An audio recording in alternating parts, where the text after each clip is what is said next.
तो जैसा कि आप लोगों ने पिछले पार्ट में देखा था कि लीडर टीमू बाय और इमॉर्टल लीग को उनके साथ सीक्रेट लैब में चलने को कहते हैं ताकि वो लोग वहां से कुछ स्पेशल मटेरियल ला सके जिसकी मदद से वो एक पावरफुल शिप बना पाए जो उनकी मिड स्ट्रीम सेक्टर जाने में मदद कर सकती थी। जिस पर बाय और इमॉर्टल लीग सीक्रेट लैब के अंदर जाते हैं जहां पर बाय का सामना एक गोल्डन कोर लेवल पर मौजूद मॉन्स्टर से हो जाता है, जिस पर बाय वहां से अपनी जान बचाकर भागने लगता है। लेकिन तभी वहां पर एक नेसेंट सोल लेवल का मॉन्स्टर आ जाता है जिस पर बाय अबीस ड्रैगन से उसकी मदद करने की रिक्वेस्ट करता है, पर अबीस ड्रैगन बाय को वहीं छोड़कर भाग जाता है क्योंकि वो मॉन्स्टर काफी ज्यादा पावरफुल था और वो मॉन्स्टर बाय को खा लेता है। जिस पर बाय उस मॉन्स्टर के पेट से निकलने का कोई रास्ता ढूंढने लगता है और उस मॉन्स्टर के पेट के अंदर बाय को एक हेवनली लेवल का वेपन मिलता है जिसकी मदद से बाय बड़ी आसानी से उस मॉन्स्टर के पेट से बाहर आ जाता है। अब आगे तो इस पार्ट की शुरुआत में हम देखते हैं कि अबीस ड्रैगन ने स्प्लिट स्ट्रीम सेक्टर के सभी लीडर को इन्फॉर्मेशन दे दी थी कि बाय की जान खतरे में है, इसलिए वो सभी लोग तेजी से बाय की मदद करने जा रहे होते हैं क्योंकि अगर बाय को कुछ हो जाता तो ये उनके पूरे स्प्लिट स्ट्रीम सेक्टर के लिए काफी बड़े नुकसान की बात होती। पर हम देखते हैं कि बाय बिल्कुल ठीक होता है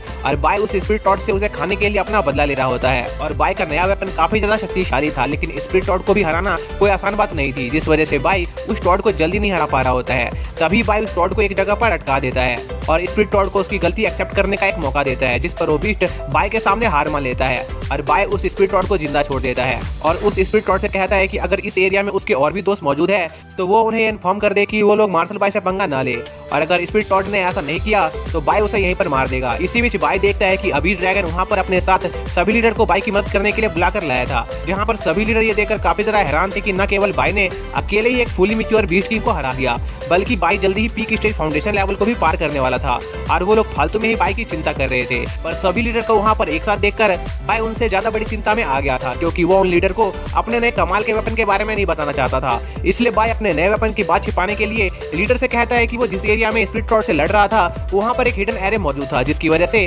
स्प्लिट टॉर्च काफी ज्यादा वीक हो गया था और यही कारण था कि बाय अकेला ही स्प्लिट टॉर्च को हरा पाया। पर लीडर जैंग को बाय के वेपन के बारे में पता चल जाता है, जिस पर वो ये सोचने लग जाते हैं कि क्या बाय को ऐसा लग रहा था कि वो लोग उसका वेपन उससे ले लेंगे। तभी बाय सभी लीडर को वहां पर उसकी मदद करने आने के लिए शुक्रिया करता है और ग्रेटिट्यूड के तौर पर बाय सभी लीडर को उस टॉर्च की बॉडी ऑफर करता है और कहता है कि ये टॉर्च उनकी गैर हाजिरी में उनके स्प्लिट स्ट्रीम सेक्टर की रक्षा कर सकता है, जिस पर लीडर जैंग बाय के ऑफर को एक्सेप्ट कर लेते हैं। जिसके अगले दिन लीडर बाय को एक आखिरी बार उनके स्प्लिट स्ट्रीम सेक्टर में मौजूद सभी करीबी चीजों को देख लेने के लिए कहते हैं क्योंकि एक बार जब वो लोग मिड स्ट्रीम के लिए निकल जाएंगे तो वो लोग फिर कभी स्प्लिट स्ट्रीम में वापस नहीं आ पाएंगे। जिस पर बाय स्प्लिट स्ट्रीम सेक्टर की खूबसूरती को एक आखिरी बार देखने लगता है और बाय को ये बात समझ आती है कि वो काफी लंबे समय तक स्प्लिट स्ट्रीम सेक्टर वापस नहीं लौट पाएंगे। जिसके अगले दिन स्प्लिट स्ट्रीम सेक्टर के लोग अपने सेक्टर को प्रोटेक्ट करने के लिए कई सारे बैरियर्स एक्टिवेट करने लगते हैं और रिवर डिफाइनिंग सेक्टर की आर्मी अपने बड़े बड़े बैटल शिप्स पर बैठकर वॉर के लिए निकल जाती है, जिसमें बाय और उसके दोस्त भी शामिल थे। इसी दौरान हम सान को देखते हैं जो जितनी ज्यादा हो सके उतनी ज्यादा ब्लड की को इकट्ठा कर रहा होता है और अपने कॉप्स पपेट वर्कशॉप को एक आखिरी बार अलविदा कह के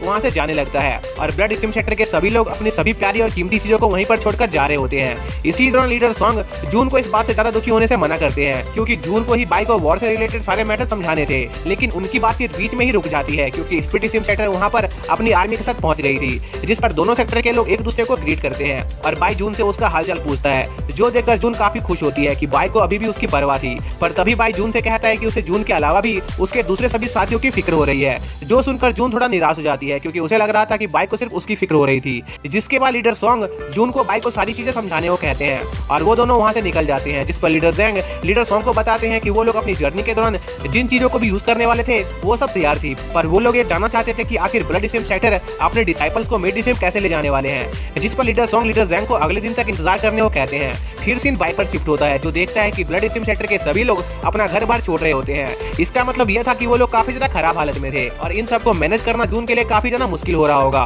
पर जून बाय की किसी भी बात का जवाब नहीं दे रही होती है, जो देखकर बाय को जून की थोड़ी चिंता होने लगती है क्योंकि जून नॉर्मली इतनी शांत नहीं रहती थी। तभी जून बाय को लेकर उस जगह पर पहुंच जाती है जहां पर बाय और जून की एक दूसरे से पहली बार मुलाकात हुई थी और जून बाय से पूछती है कि क्या उसे ये जगह याद है, जिस पर बाय जून से कहता है कि आखिर वो इस जगह को कैसे भूल सकता है क्योंकि यह वही जगह थी जहां से बाय की ब्लड स्ट्रीम की जर्नी स्टार्ट हुई थी और वो दोनों एक दूसरे से मिले थे और अगर जून बाय को उस टाइम नहीं चुनती तो पता नहीं आज उसका फ्यूचर क्या होता। जिस पर जून बाय से पूछती है कि क्या कभी बाय को उसकी टीम ज्वाइन करने का पछतावा हुआ है नहीं, जिस पर बाय जून से कहता है कि कभी नहीं क्योंकि वो बचपन से ही एक अनाथ था जिसे स्प्लिट स्ट्रीम सेक्टर ने गोद लिया था। जिसके बाद वो ब्लड स्ट्रीम सेक्टर आया जहां पर उसकी मुलाकात उसके सभी नए दोस्तों से हुई और वो लोग एक फैमिली की तरह बन गए और इसका सबसे पीछे बड़ा कारण जून थी, क्योंकि अगर जून नहीं होती तो बाई कभी उन लोगों की रियल फीलिंग्स को नहीं समझ पाता। और बाई को जून पर पूरा यकीन इसलिए था क्योंकि उन दोनों ने कई बार एक साथ लाइफ और डेथ सिचुएशन को फेस किया था, इसलिए बाई को ब्लड स्ट्रीम सेक्टर का आने का कभी गम नहीं हुआ। और आज बाई जो इंसान बन पाया है वो बस उन सभी लोगों की वजह से बन पाया था, इसलिए बाई स्पिरिट स्ट्रीम और ब्लड स्ट्रीम सेक्टर को अपनी फैमिली की तरह मानता था,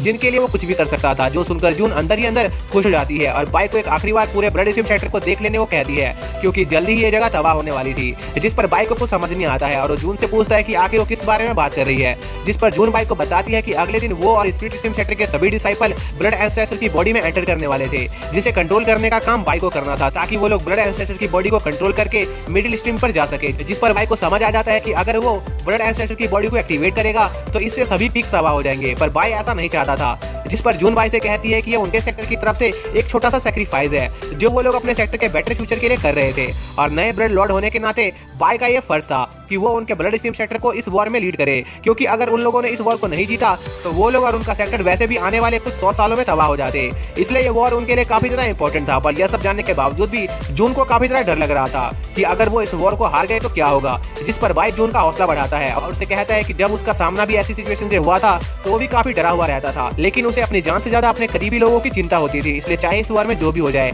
बाई अपने दोस्तों को कुछ नहीं होने देगा, क्योंकि भले ही वो इस वॉर में हारे या जीते, अगर उसके दोस्त इस वॉर में जिंदा बच जाएंगे तो वो उनके साथ एक नया घर बना सकता था, क्योंकि उसके लिए घर वही जगह थी जहाँ पर उसके दोस्त मौजूद थे। जिसके बाद वो लोग आने वाली वॉर की तैयारी करने लगते हैं, जिसके साथ ही यह पार्ट यहीं पर खत्म हो जाता है। तो दोस्तों, अगर आप लोगों को इस सीरीज का अगला पार्ट देखना है तो उसको मैंने ऑलरेडी अपने सेकंड चैनल पर अपलोड कर दिया है, जिसका लिंक आप लोगों को डिस्क्रिप्शन में मिल जाएगा, आप वहां पर जाकर देख सकते हैं। तो मिलते हैं नेक्स्ट वीडियो में, तब तक के लिए बाय।